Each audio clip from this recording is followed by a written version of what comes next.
শ্মশানে ঘাটে বিদ্যা দাহন করছে রাজা হরিশ্চন্দ্র হরিশ্চন্দ্র সেজে, আর শৈব রহিতাশ্বকে বুকে নিয়ে চলেছে শ্মশানে। শ্মশান ঘাটে কে আছে? শ্মশান ঘাটে কে আছে? আমার সন্তানকে দাহন করিয়ে দিন, দাহন করিয়ে দিন।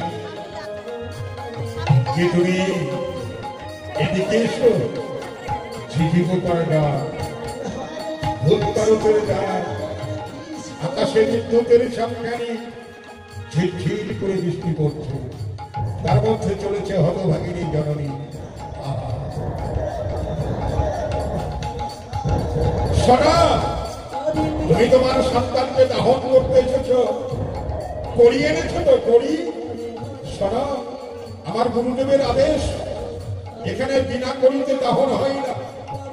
করি দাও, আমি দাহন করিয়ে দেব। আমার কাছে তো কোনো করি নেই বাবা। ওগো ঘাটুয়াল, আমি যে দিঘির পথের টাকাও করি কোথায় পাবো? করি তো আমার নেই। শোনো, যদি তোমার কাছে করি না থাকে, এই ব্রজবাসীর কাছে তো আছে।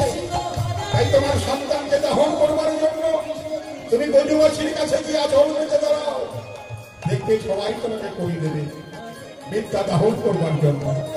বেশ, আমি তাই করবো ঘাটুয়াল। ওগো আমার ব্রজবাসী মায়েরা, ওগো আমার ব্রজবাসী বাবারা, আমি আমার একমাত্র সন্তানকে দাহন করবার জন্য তোমাদের কাছে এসে আচরণ পেতে দাঁড়িয়েছি। দয়া করে তোমরা আমাকে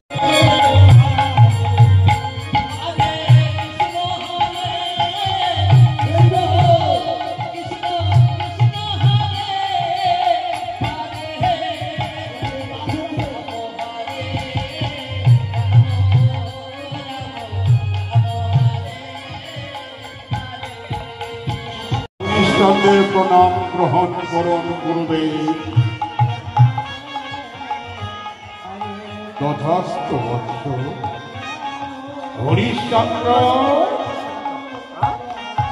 এই ফুল বাগানে কি কেউ বাধা পড়েছিল? ছিল গুরুদেব, কতগুলো রমণী বাধা পড়েছিল। তারা বাঁচাও বাঁচাও বলে আত্মচিৎকার করছিলেন। আমি এই বাগানের অপর